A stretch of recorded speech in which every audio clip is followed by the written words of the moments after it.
Buenas tardes a todos. Es un gusto realmente para mí volver a reunirnos en este año después de los 2 años de pandemia. Y me hubiera gustado hacer esta reunión presencial, pero por el horario en el colegio ya no era posible, ¿no? Pero bueno, por lo menos nos vemos en forma digital.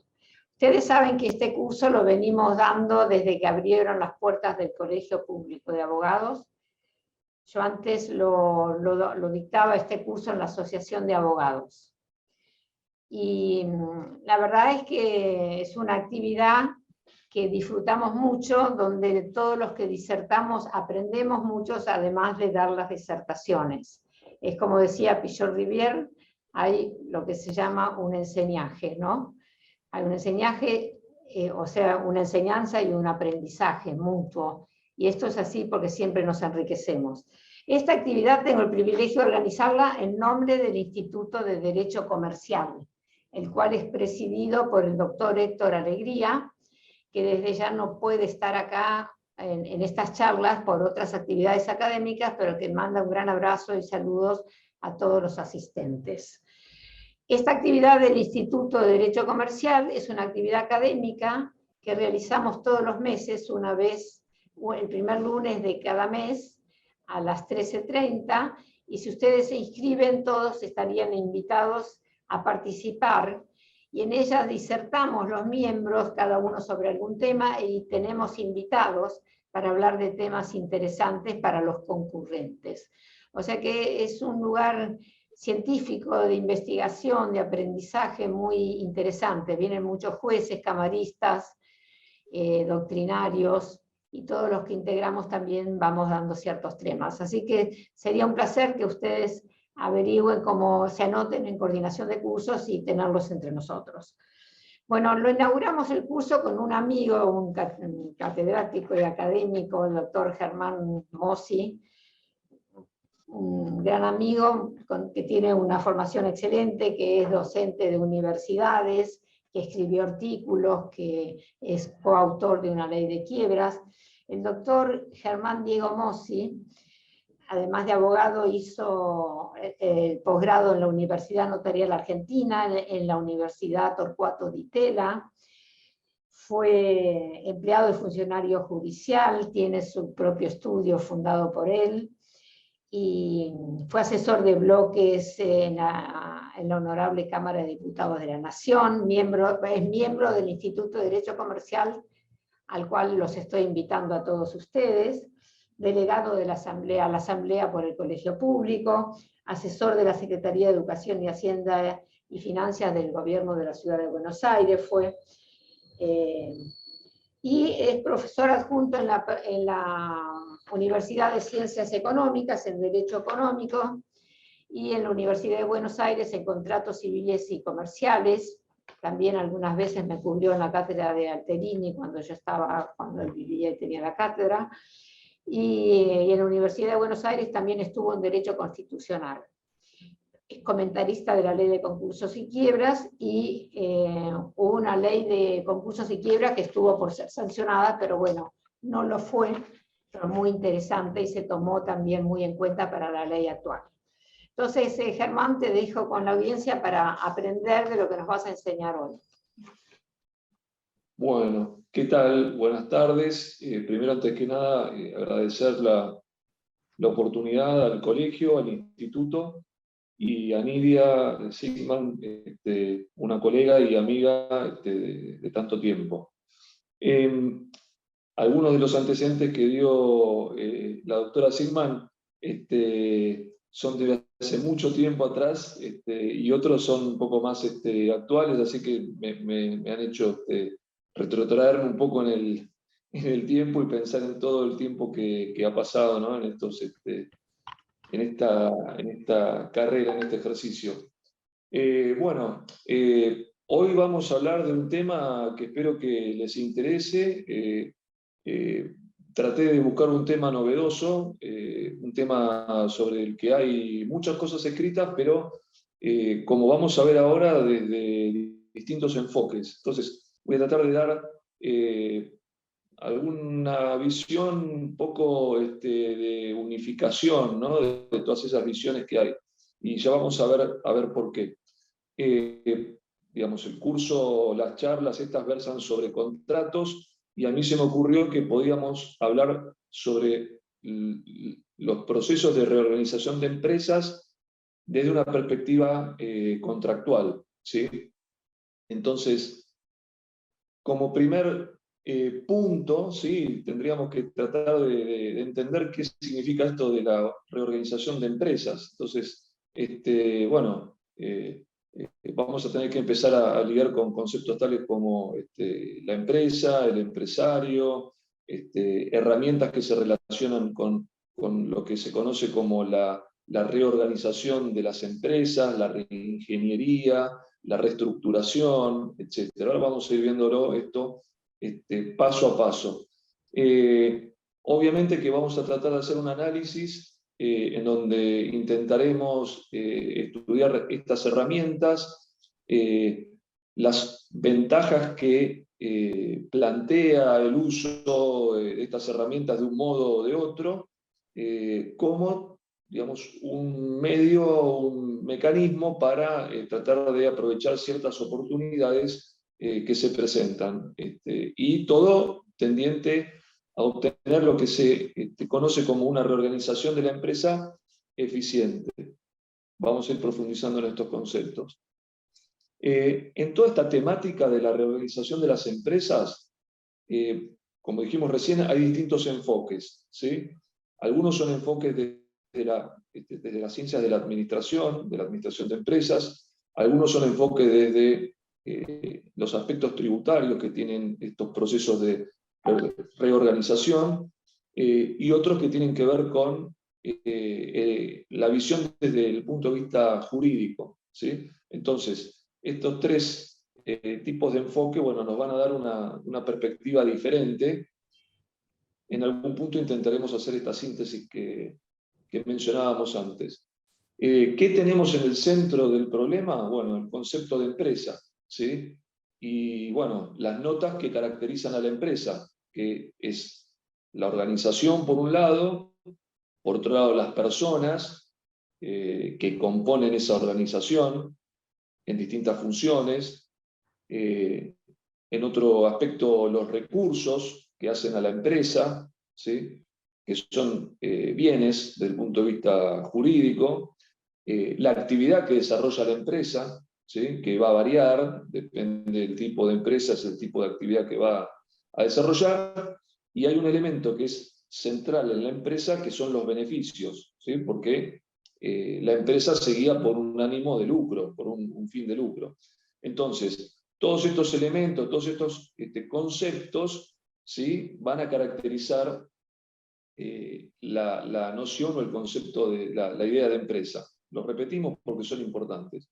Organización de personas que destinan ciertos recursos para realizar una actividad y para obtener beneficios.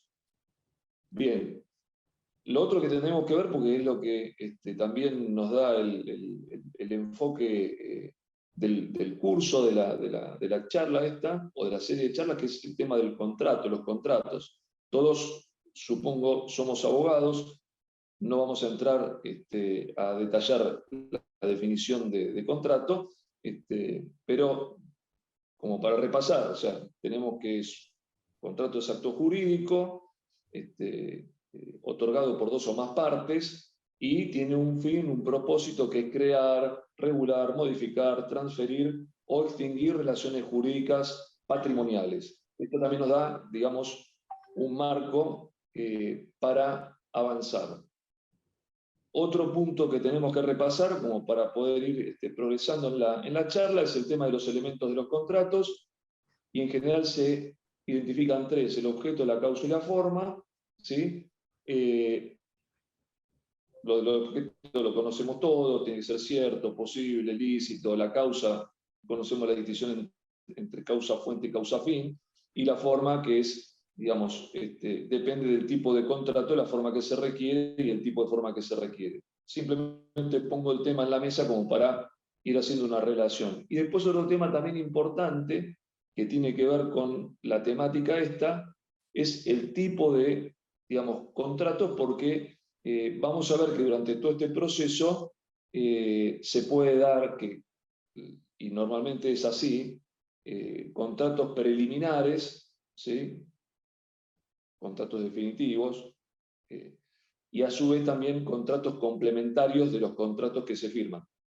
Como para dar alguna idea, digamos, aproximada de esto, tenemos las cartas de intención que se firman normalmente en estos casos, los convenios de confidencialidad, otro tipo de preacuerdos, contratos de opciones y muchas otras variantes que se implementan cuando entramos en procesos de reorganización, que son todas herramientas que ustedes o bien oyeron hablar o bien emplean frecuentemente.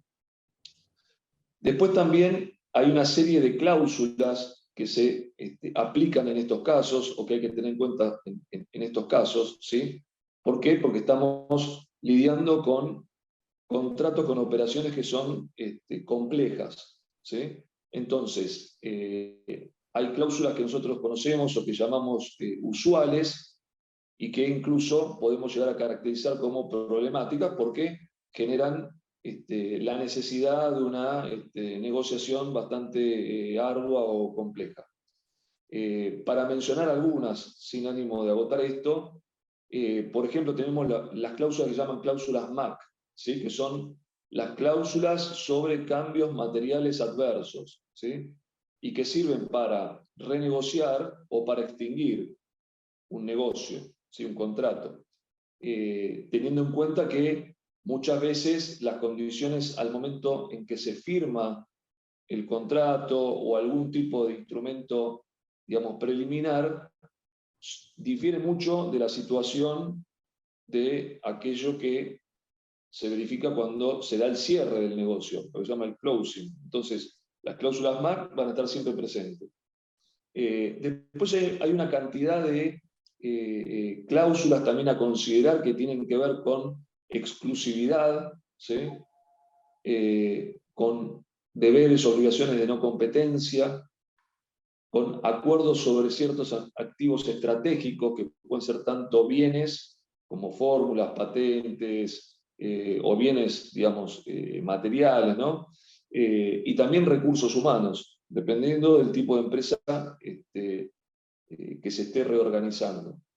Y después también otro aspecto a tener en cuenta, y que además integra generalmente algún capítulo de las cláusulas estas usuales o problemáticas, son todas las que tienen que ver con las regulaciones especiales de la actividad y las regulaciones en general. Y una muy importante que ustedes seguramente tendrán en cuenta es la que deriva de la Ley de Defensa de la Competencia, ¿sí?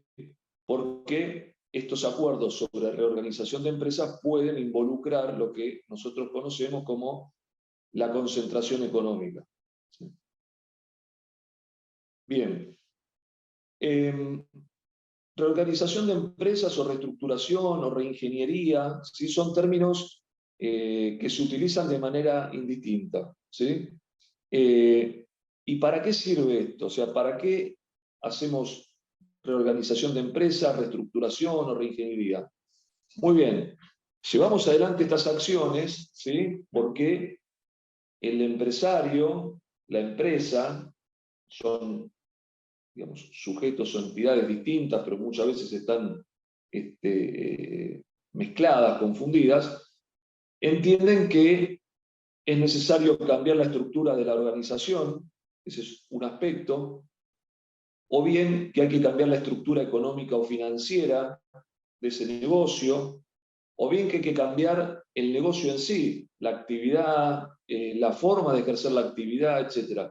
Cada uno de estos tipos de cambio, que pueden estar mezclados, combinados, o que pueden ser un cambio específico del proceso de reorganización, ustedes lo pueden relacionar fácilmente con algún caso, algún ejemplo, alguna noticia, algo que hayan visto. Pero, digamos, cuando uno cambia la estructura de la organización, estamos primero viendo cuáles son las condiciones de esa organización, que normalmente tienen que ver con personas, ¿sí?, que participan de esa empresa, con los procesos de toma de decisión, con los procesos de gestión y con lo que tiene que ver la participación en los beneficios de esa empresa, ¿sí?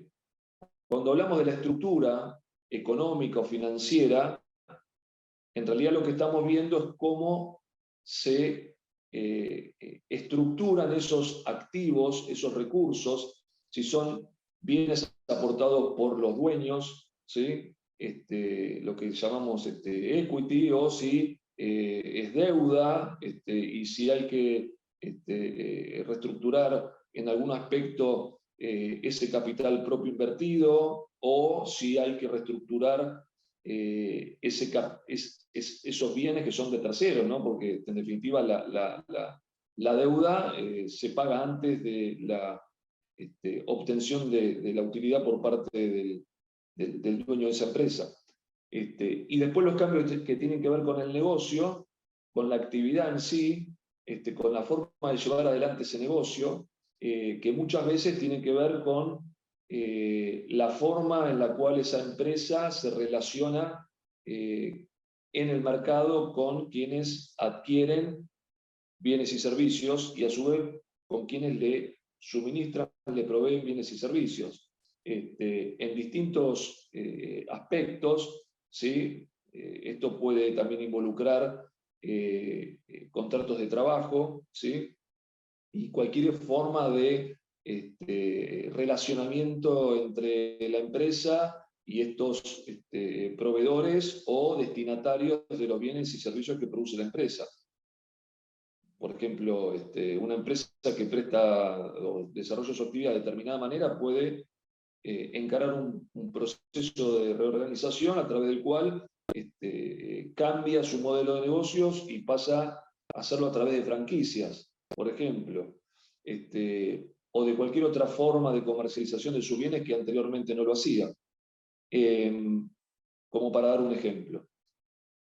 La pregunta entonces es, ¿reestructurar, reorganizar, hacer reingeniería? Bueno, ¿para qué? Bueno, ¿cuál es el propósito de esto? Obviamente estamos hablando de empresarios, de empresas, es para maximizar la rentabilidad. Y la pregunta que viene después es, ¿cómo se hace eso? Bueno, eso hay que verlo caso por caso, ¿sí? No es fácil dar una respuesta general, sino que en general hay que ir a ver caso por caso. Entonces, cuando uno analiza los casos, ¿sí?, normalmente lo que hace es tratar de buscar cuáles son los motivos de la reorganización, que pueden ser los que vamos a ver ahora, individualmente o combinados, ¿sí? En general, los motivos son los que derivan de la propia organización de la empresa, ¿sí? Cosa que, digamos, tanto atañe a la empresa de gran estructura, ¿sí?, o la empresa que cotiza en bolsa, o, digamos, la empresa más grande que podamos imaginar, y también a la empresa familiar. Y en el caso de la empresa familiar, estos motivos generalmente tienen que ver con la estructura de esa familia, ¿sí? Y ya sabemos los problemas que conllevan las empresas familiares y las generaciones que se van sucediendo a lo largo de la vida de la empresa. Entonces, esos son un grupo de motivos, ¿sí?, los que tienen que ver con la organización de la empresa. Otro grupo de motivos generalmente son los motivos que derivan del mercado, ¿sí?, de la competencia, que, digamos, recae sobre esa empresa, y también sobre el marco regulatorio, que puede cambiar. Entonces, cambia el mercado o cambia el mercado regulatorio, puede haber necesidad, o mejor dicho, ahí nace la necesidad de la empresa de adaptarse y reorganizarse, hacer reingeniería, reestructurarse. Y el tercer grupo, ¿sí?, de motivos tiene que ver con motivos de índole impositiva, ¿sí? Y después vamos a ver en particular que la ley de impuesto a las ganancias establece ciertas ventajas siempre y cuando se cumplan con los requisitos de la ley de impuesto a las ganancias. Entonces, estos tres motivos o grupos de motivos, individualmente o combinados, son los que van a dar lugar a que la empresa se reorganice o haga reingeniería, que es lo mismo, para maximizar su utilidad. Repasamos entonces motivos que tienen que ver con la organización de la empresa, o mejor dicho, con el mercado y el marco regulatorio, o con los impuestos. Bien, recién hicimos referencia a la ley de impuesto a las ganancias y el aprovechamiento de las ventajas que la ley de impuesto a las ganancias plantea para estos procesos de reorganización de empresas.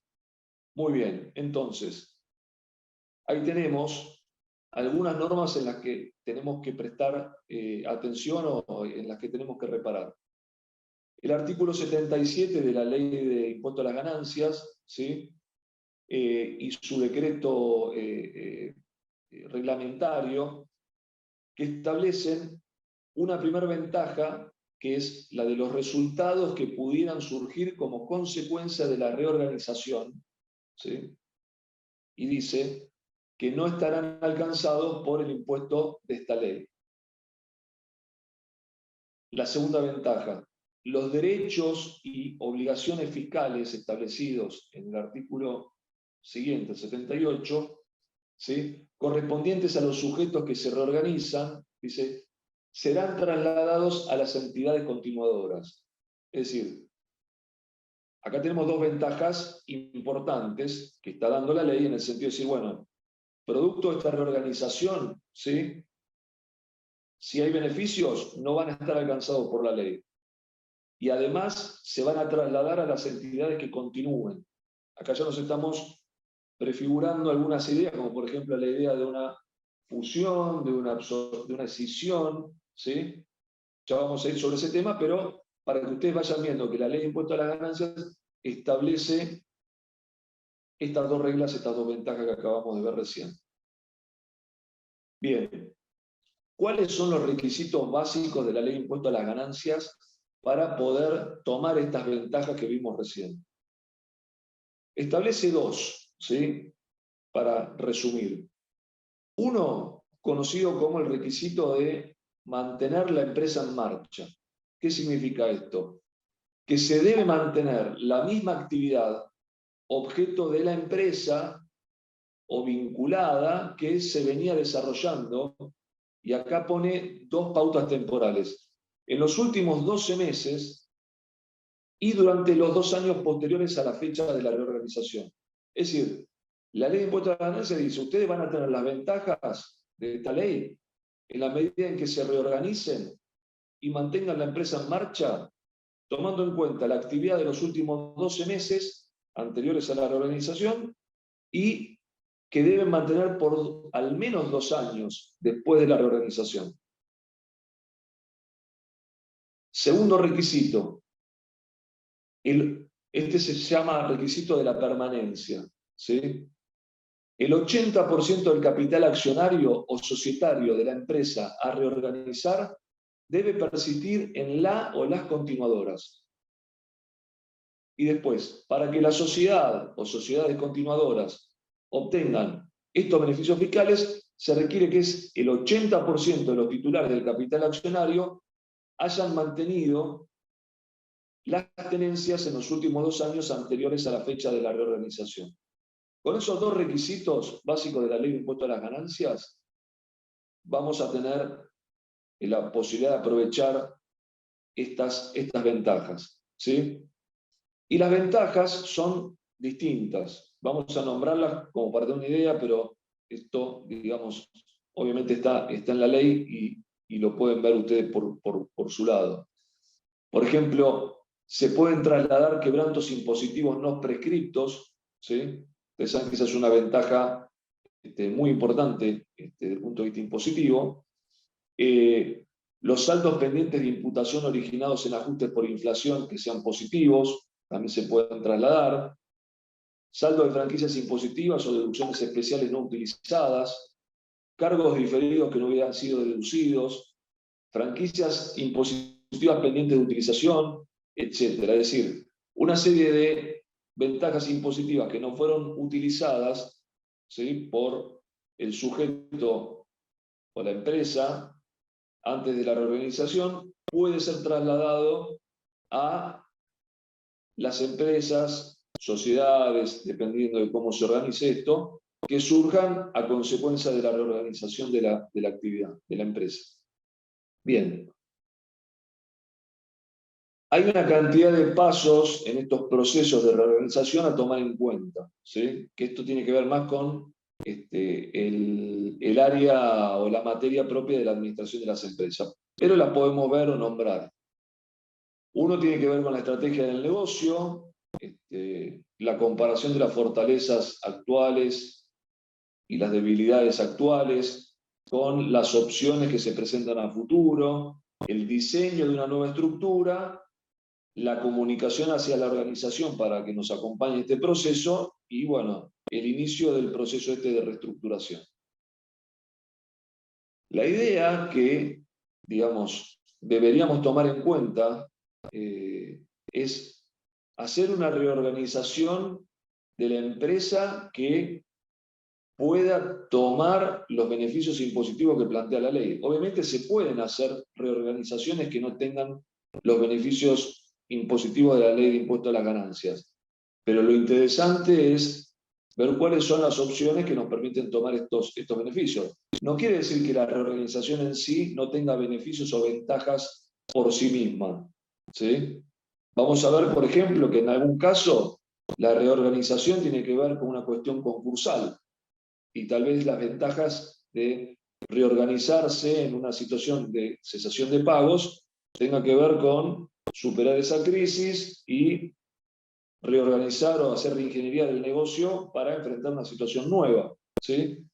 Acá, en principio, vamos a ver cómo hacer para hacer coincidir ambos propósitos, es decir, los propósitos de la reorganización en sí, sea que la empresa esté o no en cesación de pago, con las ventajas que da la ley de impuesto a las ganancias.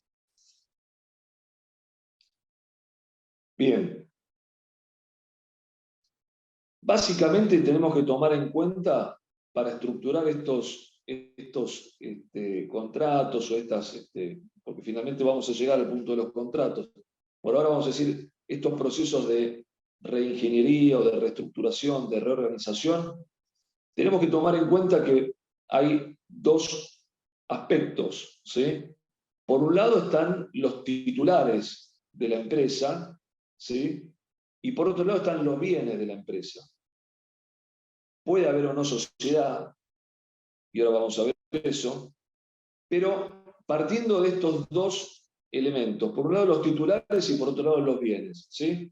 Respecto de los titulares, el proceso de reorganización, ¿qué nos plantea? Bueno, nos plantea un reagrupamiento de esos titulares, es decir, una nueva forma de relacionamiento o de desvinculación de una relación que existe entre esos titulares. Eso por un lado.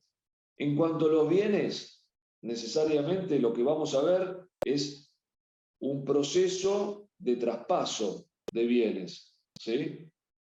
Entre titulares o desde titulares hacia nuevos receptores de esos bienes. Digamos por ahora la palabra receptores, que no es jurídica, pero sí nos va a dar una idea preliminar. Bien, entonces, este tema lo tenemos de algún modo tratado en la ley de sociedades, ¿sí? La ley de sociedades establece algunas formas, ¿sí?, de reorganización y nosotros, los abogados, las conocemos como el caso de la fusión y el caso de la escisión, ¿sí? Ahora bien, la ley de sociedades es más restrictiva que la ley de impuesto a las ganancias. ¿Por qué? Porque la ley de sociedades exige que el sujeto reorganizado y su continuador sean sociedades, ¿sí? Es un concepto en este aspecto, en el aspecto de los titulares que estábamos viendo recién, más restringido, ¿sí? Más restringido en comparación con la amplitud que tiene la ley del impuesto a las ganancias, que admite que también intervengan en estos procesos de reorganización los empresarios unipersonales, no excluye a los empresarios unipersonales. Entonces, vamos a ver que la ley de impuesto a las ganancias, al ser más amplia, admite estas dos opciones. Y entonces la ley de sociedades, que es bastante, digamos, restrictiva en este aspecto, se va a aplicar únicamente a los casos en donde, desde el punto de vista de la ley de impuesto a las ganancias, estemos haciendo una reorganización en donde se involucren sociedades, ¿sí? Sociedades comerciales. Ejemplo. Acá vamos a ver reagrupamiento de los titulares de la empresa para poder ya bajar más al terreno práctico lo que acabamos de ver a nivel de principio. El empresario unipersonal o la sociedad, ¿sí? Se asocian con XX, podemos decir, que forma o se integra a una sociedad, ¿sí? Y recibe los bienes de una sociedad que le transfiere parte o todo su patrimonio, o hacen procesos inversos, ¿sí? Muy bien. Eso, en la medida en que intervengan sociedades, va a tener que cumplir con los requisitos de la ley de sociedades, pero a los fines impositivos, únicamente basta con cumplir con los requisitos de la ley de impuesto a las ganancias y no necesariamente con los requisitos de la ley de sociedades. Bien. Otro punto que se debate o que se debatía, que está, creo que, zanjado de la manera que vamos a ver ahora, es si se aplica o no en estos casos la ley de transferencia de fondos de comercio, ¿sí? Entonces, por un lado tenemos la ley de transferencia de fondos de comercio y las herramientas o regulaciones relativas a la reorganización de las empresas. El consenso es que la ley de transferencia de fondos de comercio no se aplica a estos casos porque estos casos tienen una regulación específica, ¿sí? Mientras que la ley de transferencia de fondos de comercio busca cubrir a los acreedores del enajenante o al adquirente, la reorganización es una figura autónoma que tiene requisitos propios. Con lo cual, la reorganización, con cumplir con esos requisitos, ya satisface lo que se le exige desde el punto de vista de la legalidad y no se requiere cumplir con la ley de transferencia de fondos de comercio para estos casos. En el caso de la fusión y escisión de sociedades, ¿sí? Esto presenta características que son básicas, ¿sí? Por un lado, ambas figuras, la fusión y la escisión, suponen la transferencia universal del patrimonio, ¿sí? También supone el reagrupamiento de los socios, también supone la eventual extinción de un sujeto de derecho, en el caso que se dé la disolución sin liquidación, que vamos a ver después. Y en todos los casos, tanto la fusión como la escisión son formas de adquisición del dominio de estos bienes. Desde el punto de vista de lo que nosotros conocemos como la teoría del título y el modo, ¿sí? Tanto la fusión como la escisión son un título traslativo del dominio más, como cualquier otro título traslativo que conocemos, como por ejemplo la compraventa, la permuta, la donación, la sucesión, etc. Solo que, además, esto va a tener ciertos requisitos específicos y ciertas ventajas desde el punto de vista impositivo, ¿sí? El otro requisito que también conocemos es el del modo suficiente, que es la tradición, ¿sí? Y que desde algún digamos, dependiendo del tipo de bienes de que se trate, también va a requerir alguna forma de inscripción.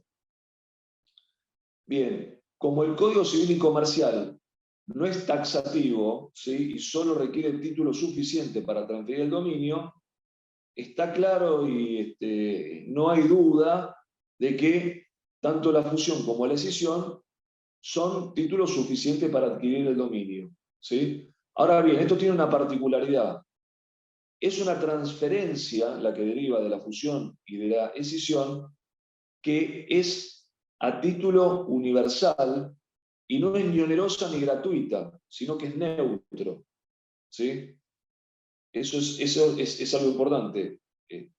A título gratuito conocemos la donación, a título oneroso conocemos la compra-venta. Bien, la fusión y la escisión se consideran modos de transferencia del dominio, título, mejor dicho, título de transferencia de dominio, que no son ni onerosos ni gratuitos, sino que son neutros. Bien, ¿qué es la fusión? Bueno, la fusión es cuando dos o más sociedades se disuelven sin liquidarse, lo que decíamos recién, para constituir una nueva sociedad. Esta es la definición del artículo 82. ¿Y cuáles son los efectos de la fusión? Bueno, muy bien. Uno es que el incorporante adquiere los derechos y las obligaciones de las sociedades disueltas, y que para esto se requiere la inscripción en el Registro Público de Comercio y las transferencias de la totalidad de los patrimonios, y estos efectos se van a operar a partir del momento de la inscripción. ¿Qué se inscribe en el registro? Bueno, en el registro se inscribe el acuerdo definitivo de fusión, y ese es el contrato, ¿sí?, más importante de esta forma de transferir el dominio, ¿sí?, de estos bienes bajo esta modalidad que estamos analizando. Lo segundo que se inscribe es el contrato o estatuto de la nueva sociedad. Sobre eso también va a versar este contrato o este negocio. Y lo tercero que se inscribe es el aumento de capital del incorporante, si es que existe aumento de capital. ¿Cuáles son los requisitos de la fusión? Bueno, están establecidos en el artículo 83 de la ley. Lo primero que va a tener lugar es el compromiso previo de fusión, que es como una especie de contrato, o mejor dicho, es un contrato preliminar, ¿sí? Lo segundo que se requiere para la fusión son las resoluciones sociales que van a poner en marcha ese compromiso previo de fusión. Después se requiere la publicidad relacionada o relativa a este compromiso de fusión aprobado por resoluciones sociales de la sociedad. Se va a abrir una instancia para que los acreedores puedan oponerse a este proceso.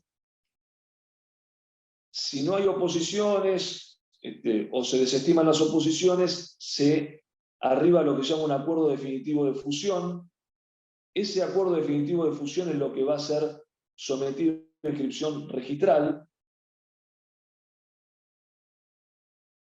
y como paso último se va a dar lugar a la constitución de una nueva sociedad. Todos esos son los requisitos y los pasos que tienen que darse en el caso de la fusión. Veamos ahora el supuesto de la escisión. ¿Qué es la escisión? Artículo 88 de la Ley de Sociedades. Bueno, una sociedad sin disolverse, a diferencia del caso de la fusión, entonces una sociedad sin disolverse destina parte de su patrimonio para fusionarse con otra o participar con ellas en la creación de otra u otras sociedades. ¿Cuáles son los requisitos de la escisión? Bueno, en algún caso parecidos a los requisitos anteriores, y si llegara a haber escisión, fusión, es decir, una combinación de las dos figuras, se aplican los requisitos de la fusión, de los artículos 83-87, y estos requisitos de la escisión son resolución social aprobatoria, balance de escisión, atribución de las partes sociales, en su caso, si hubiera reducción de capital, publicación de edictos, derecho de receso del socio o de los socios, oposición y posibilidad de embargo por parte de los acreedores de los bienes que son objeto de esta decisión, otorgamiento de instrumentos de constitución de la sociedad decisionaria, ¿sí? Modificación del ascendente, porque en ese caso habrá una modificación, e inscripciones registrales correspondientes. Bien.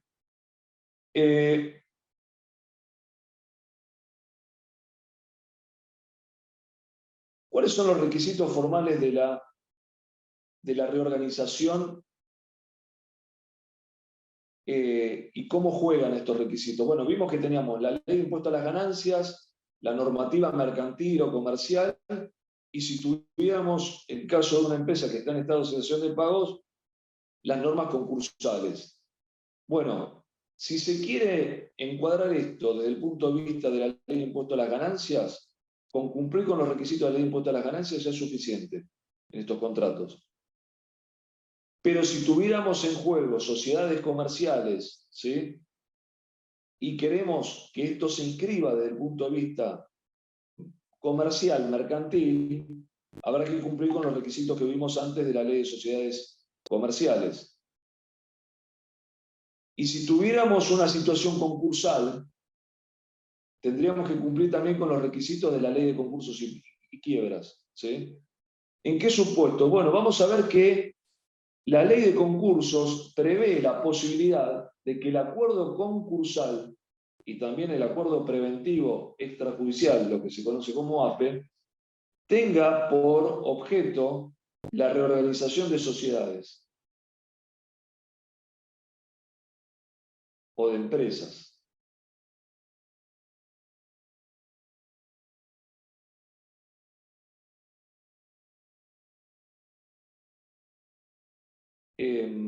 A ver qué encuentro, así vamos directamente a esta filmina. Esto está en el artículo 43 de la ley de concursos, ¿sí? Que entre las distintas opciones que presenta el menú de acuerdos concursales, nos habla de la reorganización de las sociedades, ¿sí? Como una de las opciones. Y además tiene una fórmula genérica cuando dice cualquier otro acuerdo que se obtenga, es decir, lo suficientemente amplio como para dar lugar a que se utilicen estos mecanismos que estábamos viendo recién. Es decir, tanto los mecanismos de la ley de sociedades como también los mecanismos autónomos de la ley de impuesto a las ganancias. Esta opción también se abre para el caso de salvataje, ¿sí? Lo que nosotros conocemos como el artículo 48, el cram down, o conocido como mal llamado cram down, ¿sí? Con la posibilidad de que se incorporen nuevos titulares, es decir, aquel tercero que concurre al salvataje de la empresa. Y después tenemos el caso del APE, el Acuerdo Preventivo Extrajudicial, que se rige también por estas normas del artículo 43, pero que tiene hasta una mayor amplitud, porque la figura del APE se guía por la libertad del contenido del APE. ¿Sí? En el acuerdo preventivo extrajudicial rige este principio de mayor amplitud, que está en el artículo 71, más allá de que existe una asimilación del acuerdo del APE al acuerdo preventivo, del concurso preventivo, por el artículo 76. Pero digamos, esto nos da la idea de que está contemplado en la ley de concursos para el caso de acuerdo preventivo, para el caso de salvataje y también para el caso de acuerdo preventivo extrajudicial. En las filminas que preparamos y que después le vamos a compartir, esto está, digamos, más desarrollado. En particular también está desarrollado el tema concursal. Yo creo que digamos, a modo de exposición ya podríamos redondear. Si quieren establecemos las conclusiones o abrimos las preguntas, como ustedes digan.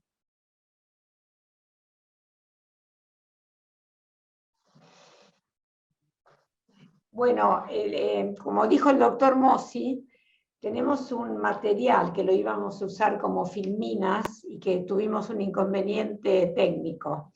Entonces, ese material donde está detalladamente la conferencia que acaba de dar Germán, se los vamos a hacer llegar, si no mañana o el lunes, a todos los inscritos en el curso. Por otro lado, la mecánica en los cursos por Zoom es que todas las preguntas que quieran hacer las manden por escrito al chat. Entonces, vamos a ir viendo las preguntas por chat y Germán las vas a ir contestando. Yo quería alegar un poquito, ¿no? de agregarte, que también la importancia del tema laboral cuando te reorganizás, ¿no? Tanto cuando, por ejemplo, si decidís hacer franquicias o dejar de hacerlas, y evaluar el tema de la jurisprudencia, cómo maneja el tema de la responsabilidad del franquiciante frente al franquiciado y otras cuestiones, ¿no? Además de la ley de concursos y la ley de sociedades. Sí, a ver, desde el punto de vista de lo que es el derecho laboral, obviamente está íntimamente vinculado con la empresa, y todo proceso de reestructuración, de reorganización que implique la transferencia de contratos de trabajo de una empresa a otra o de una sociedad a otra, va a requerir el cumplimiento de los requisitos de la ley de contrato de trabajo para estos casos, y que tienen que ser, digamos, estrictamente respetados, porque de otro modo se activan los casos de responsabilidad solidaria. Entonces, es uno de los aspectos a tener en cuenta. Obviamente que, digamos, ahí lo que está siendo tutelado es el derecho de los trabajadores, el orden público laboral, todo ese conjunto de normas que hace que, digamos, los trabajadores, en caso de haber sido vulnerados en sus derechos, puedan plantear, digamos, las nulidades correspondientes, las extensiones de responsabilidad correspondientes, etc. Ese es un aspecto, digamos, a tomar en cuenta, sobre todo cuando, digamos,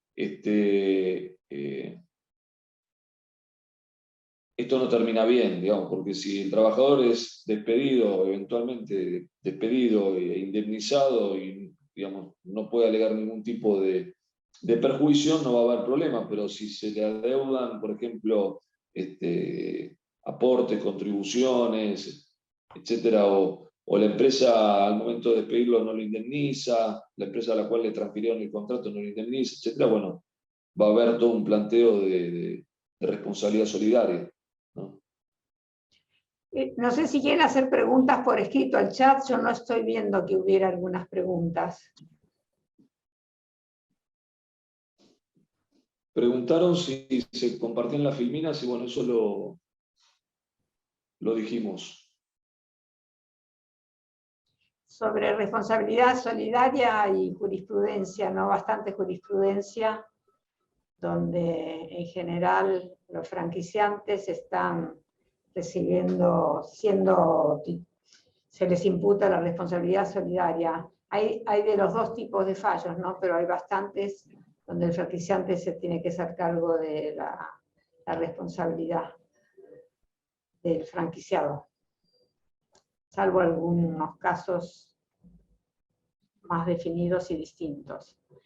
Bueno, sobre el tema del impuesto a las ganancias, creo que el tema quedó claro, ¿no? Es muy importante, ¿no? El tema, siempre decimos que un asesoramiento completo tiene que ir en equipo, el abogado, el contador. Nos solemos pelear, pero en realidad... Acá hay una pregunta, pero no sé si entiendo el punto. Dice, ¿es conveniente un régimen simplificado de reestructuración o la codificación actual es suficiente? Yo creo que sería muy difícil codificar o simplificar las un régimen para regular esta materia. Yo creo que lo mejor es decir, desde el punto de vista impositivo, estos son los requisitos que hay que cumplir, y después que, digamos, el sujeto, si quiere obtener los beneficios impositivos, cumpla con esos requisitos y que lo haga de la manera que estime que mejor responde a sus necesidades, ¿sí? Porque una cosa es que esté la empresa en cesación de pagos o no esté, o que tenga simplemente dificultades, ¿sí? Una cosa es que quiera cambiar la forma de llevar adelante su actividad comercial, por ejemplo, tercerizando alguna parte del proceso económico o de su actividad económica, haciendo algún tipo de contrato, etc. O sea, o que haga algo más integral, ¿no? O más profundo. Entonces, es muy difícil legislar un código completo o un régimen que simplifique esta materia. O sea, lo que podemos hacer es saber cuáles son los requisitos que exige la ley de impuesto a las ganancias para tratar de ajustarnos a esos beneficios y obtener esos beneficios. Si queremos hacer una reorganización que desde el punto de vista del impuesto a las ganancias sea fructífera, y si no, simplemente limitarnos a hacer una reorganización con otros propósitos, ¿sí? Sabiendo que si uno lo encara desde el punto de vista de la ley de sociedades comerciales, tiene que cumplir con los requisitos de la ley de sociedades comerciales para la fusión o para la escisión. Y que si, digamos, uno lo hace de otra manera, bueno, puede recurrir también a la ley de transferencia de fondo de comercio, si lo que hace es extraer ese conjunto de bienes que forma parte del fondo de comercio que se está transfiriendo. Es decir, hay un montón de opciones. Y es muy difícil establecer una legislación que codifique esto o que simplifique un régimen legal para esto, ¿sí? Creo que está bien que la ley no lo reglamente estrictamente. De todos modos, creo que escisiones, no hay muchas escisiones así estadísticamente, ¿no es cierto? A ver, sí, cuando es una forma de, digamos, de resolver hasta conflictos societarios. Por ejemplo, y para tener la ventaja de la ley de impuesto a las ganancias, cumplir con el requisito de permanencia, y una vez cumplido el requisito de permanencia, que cada uno de los socios se, digamos, desvinculen, por ejemplo. Es decir, una sociedad que tiene dos socios o dos grupos de socios o dos familias de socios que entran en conflicto. Bueno, una forma de resolver ese conflicto puede ser hacer una escisión. Esa escisión puede resolver el conflicto, ¿sí? Ahora, si además se quieren obtener los beneficios o las ventajas impositivas de la ley de impuesto a las ganancias, habrá que cumplir con los requisitos que vimos de la ley, que eran los dos requisitos, ¿sí? En este caso, el que parecería más difícil es el de la permanencia. Pero bueno, no quiere decir que no se pueda cumplir, porque por ejemplo yo puedo decir, yo permanezco en una con el 20% y el otro socio el 80%, o sea, mayoritario en esta, y yo me quedo callado durante esos 2 años, y en la otra al revés, se resolvió el conflicto, se obtuvieron las ventajas impositivas, y al cabo de 2 años, cada cual por su lado, porque puede haber opciones de compra para ejercer a los 2 años, y se terminó. Estoy diciendo, digamos, un caso, digamos, práctico inventado, ¿no? Pero que tiene cierta lógica o aplicación, como para entender un poco el alcance de lo que estábamos charlando recién. Ahora, todo eso requiere hacer contratos que tengan por objeto esa escisión, y después esas opciones, esos contratos de opción que se van a ejercer al cabo del cumplimiento de los 2 años de la ley de impuesto a las ganancias. Bueno, a estudiar un poco más de las ventajas del impuesto a las ganancias. Sí. Un poco la idea de la charla era abordar el tema. Obviamente esto es algo muy, digamos, vasto, ¿sí? Cada cual lo enfoca de un modo distinto, pueden encontrar material de todo.